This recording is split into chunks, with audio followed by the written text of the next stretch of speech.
I finally decided to post this video so that I didn't have to have the same conversation over and over again about why it is the coronavirus is not the same thing as the flu. This has become a major piece of misinformation, and it's getting bandied about and repeated by multiple people across the nation, and it's become a major problem. This is the kind of misinformation that's going to get people killed, and it needs to stop. Okay? So let's talk about how the coronavirus is not like the flu.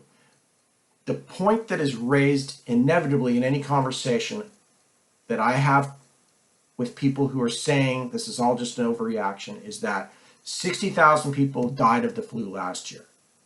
Okay? It's actually not true. Okay?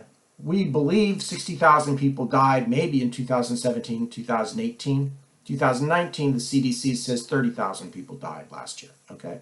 But let's just assume for the sake of argument that 60,000 people is the upper hand number for the flu. And the flu is extremely dangerous and kills a lot of people. Okay? That is for the entire flu season, for an entire year. Okay? That is not for a single month. That means if 55,000 Americans have died between the middle of March and the middle of April, now it's April 26th, so say 5 weeks, 50,000 people have died, roughly, assuming that statistic is true. That means that 20,000 more Americans have died in a single month than the entire flu season. That's all you need to know to understand that that argument is bullshit and that people should not be making that argument, okay? What are all the other reasons why this is not like the flu? Let's start with the fact that there's the rate of infection.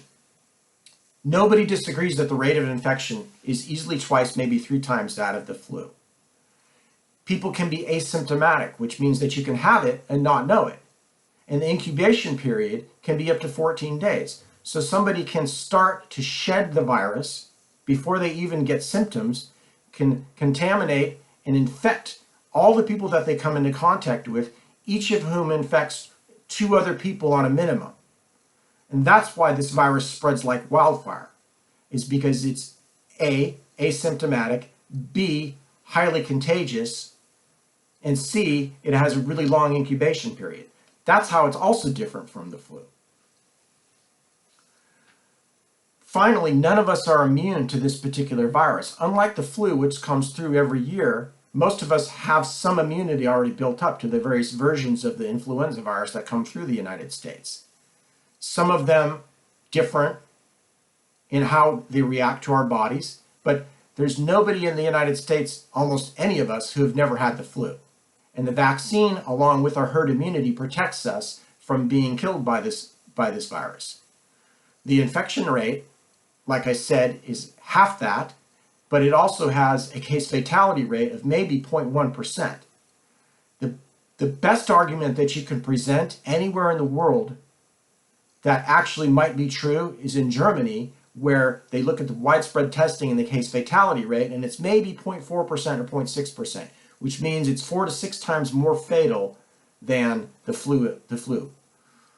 Recent studies have come out by Stanford University, and there's also one in Los Angeles County, that seem to indicate that there's widespread infection, far wider than we thought, which lowers the case fatality rate.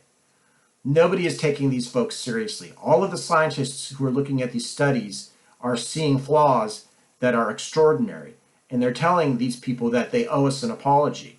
One of the authors of the study himself predicted at the beginning of all of this in March that there would only be 10,000 casualties in the United States. He's a biostatistician from Stanford University, not an epidemiologist, not a virologist. He's not in his field, and he was totally wrong on his projections.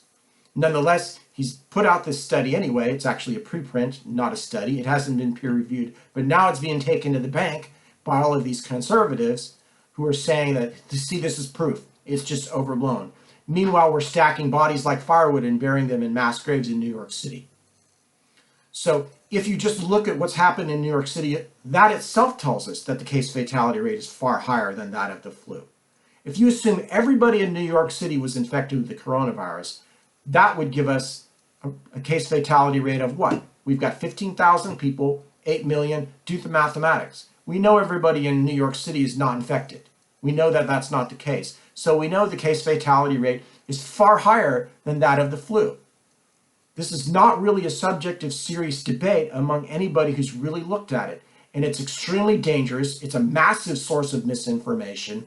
And the fact that we're all suffering and none of us want to be in our houses stuck here and the economy going to shit doesn't mean that it's not true. The thing about this virus and the science behind it is it's true whether you want to believe it or not. And we've now finally come to a place in American history where we can't just sit here and act as though something's happening that's not happening. We can deny that the Russians gave Donald Trump the election. We can deny that. Where's the proof of that? When your relatives and the people that you know start dying, suddenly you got to stop denying that.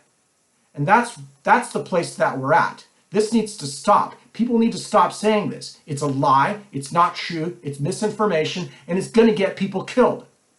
So I'm going to put this video out. Every time somebody comes to me with this bullshit, I'm going to refer them to the video so I don't keep having to have the same conversation over and over again.